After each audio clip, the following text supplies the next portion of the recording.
Olá, meus caros, tudo bem? Sou o professor Fabrício Maia, estou aqui ao lado do mestre Pedro para fazermos aí um breve comentário sobre a prova do ITA de hoje. É uma prova muito bacana, uma prova abrangente, como sempre, dentro do esperado, e vamos aqui conversar, assim, de uma forma informal, um pouco sobre as questões dessa prova. Logicamente que os comentários estão sendo digitados, já foram todos construídos, né? E temos aqui à nossa frente algumas soluções, mas eu e o meu amigo aqui, Pedro, vamos fazer aqui um passeio, né, leve. Isso. E tentar, ao final, passar aí uma mensagem boa aí, né, para a segunda fase, o segundo momento do ITA. Isso. Bem, pessoal, boa noite novamente. Espero que esteja tudo bem, que tenha feito uma ótima prova. A gente gostou da prova, vocês vão ver durante o comentário que a prova tá uma prova bem a cara do ITA mesmo. Tá? O ITA tá... Você olha para essa prova, não precisa nem ver.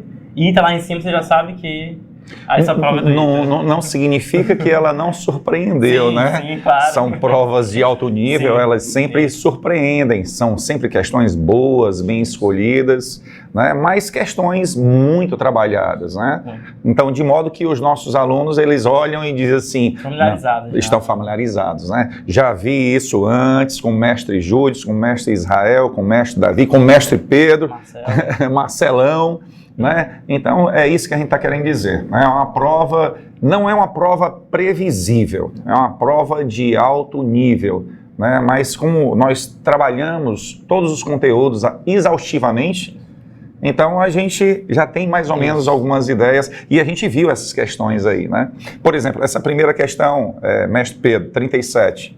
Bem, primeira questão são ideias simples de determinante, né? Aquela ideia de tipo, se você estiver pegando determinante de x vezes a ao cubo, como tem ali. Já a gente sabe que essa matriz é uma matriz 3×3, então quando você pode retirar esse x, né, com um peso de x ao cubo. Então, a gente faz essa ideia para todas essas parcelas e faz a mudança de variável. Né? E a gente podia até cogitar, né? Eu acho que alguém deve ter pensado assim, e se essa matriz A, já que ele não amarrou, ele disse que a matriz A é uma matriz 3×3, e se a matriz A for uma matriz nula? Aí, de repente, isso aí vai ser verdade para qualquer x. Mas o enunciado diz lá, ó, existe um único número real x que torna aquela sentença verdadeira. Então, A já está descartado, não pode ser a matriz nula. Com né? certeza. Com certeza algum aluno pensou nisso. Né? E o resto são aquelas propriedades clássicas, né? Isso. Da teoria dos determinantes. O det de um número vezes a matriz é o número elevado à ordem da matriz vezes o det da matriz. Você trabalha o tempo todo com isso aí. Isso. Lá na frente, ó, recai uma equação literal, né? E aí você desenrola tranquilamente, fatoração, né? São operações, transformações que nós estamos acostumados, né? Então é uma questão muito bacana. Sugerimos que depois você dê uma olhadinha lá no nosso comentário. Vamos dar uma olhadinha na próxima. A questão de número 38, bate aí, né? Número 38. Outra questão clássica de função composta, né? Você percebe que tem uma periodicidade essa função composta com um pouquinho de complexos, mas só usou a definição, basicamente poucas definições de complexos. Né? E os nossos alunos já sabem, né, que tem que ter periodicidade ali, porque se você for calcular, inviável. Você tem uma composição de 2023 funções. Já vai preparado só para encontrar o período aí. Aí, cara, não, tem alguma coisa aqui repetitiva que me dê condições de achar aquilo dali. Então, mas é muito tranquila. Tem uma carinha de complexo, né? Sim. Uma carinha de complexo, mas de complexo mínimo, né? Isso. É saber que o quadrado da unidade imaginária é -1 e aí você resolve, conclui facilmente. Tá? Então, dê uma olhadinha lá depois, né? E outra, né? O período ali, ó, a repetição, ela começa a partir do 2, né? Isso. Porque o f de 0 dá i. Aí o próximo, com um f dá i. Com 2 f's dá -1 mais i. Com 3 f's dá -i, ó. E aí fica todo o tempo, ó, -1 mais i. Então, isso que a gente escreve aqui, né? A gente coloca aqui. Exatamente, a partir do n mal igual a 2. Será que temos aqui a digitação já? 39. Temos. A velha geometria plana, sempre presente. Isso. Esse tipo de questão fazia um tempinho que o ITA não cobrava, mas esse tipo de questão sobre polígonos de muitos lados, né? Mas voltou aí uma questão bem clássica, né? De ângulos em PA, se existe o polígono, se existe polígono convexo, ou ele só pode existir se for côncavo. Então, uma ótima questão também, sugerimos, né, que deem uma olhada na solução. A impressão que a gente tem é que, na verdade, não é uma questão, são três, né? São três, né? Não é? Porque você tem que sair fazendo o juízo de cada... Né? Se P é convexo de N lados iguais, então P é regular? Não, lados iguais não garante que é regular. Lados e ângulos iguais é que vai garantir ser regular, né? O que é um polígono regular? Um polígono equilátero e equiângulo. Então, só lados iguais não é suficiente. Um contra-exemplo já é o suficiente aí. Então, questão bacana, né? Sim. A primeira leve, aí a segunda vai já dificultando e assim por diante. Vamos dar uma olhadinha aqui. Pulou ou não? Não, 40. 40, né? 40. Mestre Pedro. Bem, ele dá a definição de média harmônica, né? Ele define a média harmônica para N valores reais positivos e pede que você trabalhe com as relações de Ra, né? Esse polinômio, para calcular a soma dos inversos das raízes, né? Basicamente. É estranho porque o conceito de média harmônica, ele é conhecido, né? Isso. A gente trabalha com média aritmética, geométrica, média harmônica, o inverso da média dos inversos. O que é a média harmônica? É o inverso da média dos inversos, né? Mas aí, ele simplesmente se preocupou em dar condições a um amigo que, sei lá, não teve oportunidade de ver essa definição, trabalha com relações de Girard, né? E pronto, tranquilo. É uma questão factível, né? Factível. Bem, Pedro. Vamos lá para 41? Bem, na 41, mais uma clássica questão de 3 itens, né? 3 questões dentro de uma. No caso dessa, ele dá 2 funções reais, né? Exponenciais, né? Exponenciais, e pede para a gente fazer algumas comparações, né? No item 1 e no item 3, a gente consegue contra-exemplos. Beleza. Né? Então, eles foram itens mais... É uma ótima estratégia, né? É uma ótima estratégia você dar um contra-exemplo, você encerra a conversa. Você escreve a equação e você...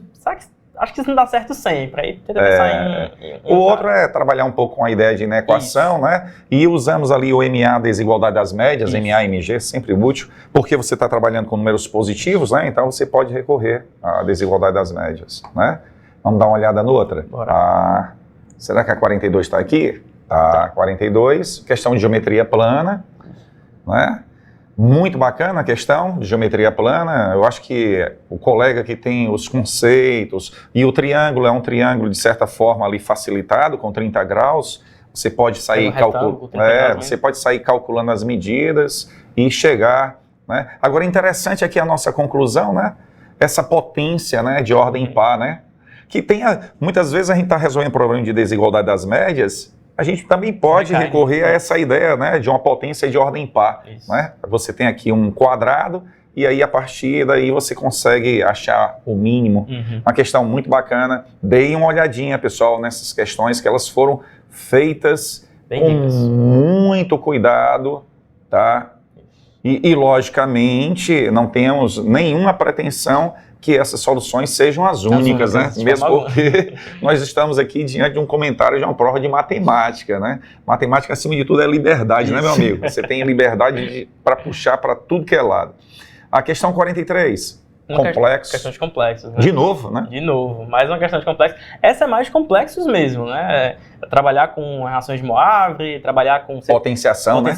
Você pegar o número 5 menos 5i, extrair o módulo, extrair o argumento para conseguir trabalhar um pouco melhor. Entender conjugado, saber trabalhar com conjugado, né? Então, uma questão que os nossos alunos viram demais com o tio Judson, né? E com certeza foi uma das questões que eles atacaram.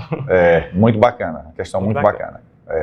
E vamos lá. E outra, né? Ontem teve o aulão do Judson, né? E o Judson, cara, parece estar inspirado. Ele resolveu lá 3 questões relacionadas com números complexos, né? Logicamente que ele cruzou, né? Ele cruzou com outros assuntos, colocou complexo com geometria plana, foi misturando, né? Muito bacana. Vamos lá. 44 já tem geometria analítica, né? Geometria analítica, uma questão de hipérbole, né? O colega que reconhece a hipérbole, sabe reconhecer os elementos de uma hipérbole, a propriedade da hipérbole, né? Que é a diferença constante. E aí você tem coordenadas do centro.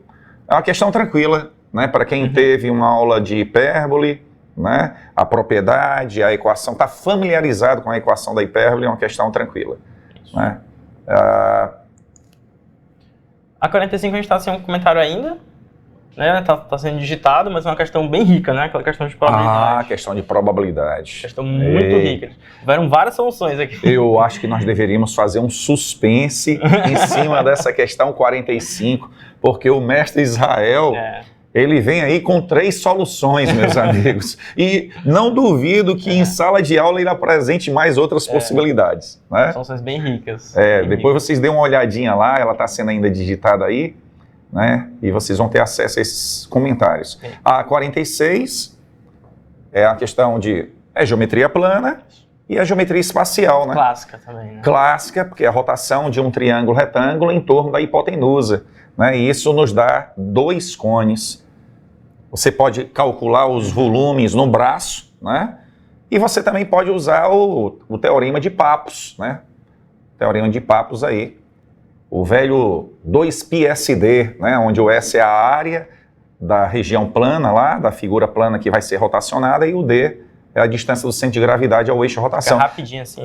Você pode aí colocar todos os conhecimentos discutidos e estudados ao longo do ano em ação aí. Vamos lá. Dê uma olhada. A gente pulou a 47. A 47 sendo digitada ainda. É uma de equação trigonométrica, né? E o Judson vê demais isso aqui. Né? E essa equação trigonométrica, não é que ela seja fácil, né? Mas diante da apostila do Judson, realmente ela fica com essa impressão de fácil. Você vai trabalhar com o cosseno da soma, vai aparecer um arco duplo na jogada, né? E ter o cuidado lá no finalzinho, porque lá no finalzinho aparece uma soma de cosseno com seno dando 2. Né? Você tem cosseno mais seno dando 2. Olha, mas o cosseno varia de -1 a 1. E o seno varia de -1 a 1. Quando é que a soma do cosseno com o seno vai dar 2? E alerta, um cuidado também com o aluno muito ansioso, ele vê esse x sobre 3, acha que vai usar arco triplo, calma, né? Não. Calma, não faça isso, né? Mas a ideia final é, após essas transformações, né? Eu lembro lá dos nossos comentários, a gente faz essas transformações, Pedro, e chega numa soma cosseno mais seno igual a 2. Aí você faz o seno igual a 1 e o cosseno igual a 1. Agora você só tem que ter o cuidado que você tem que encontrar todos os valores de x que satisfazem as duas, né? Sim, perfeito. Então, vamos lá. Próxima 48. 48 é? Isso, questão 48.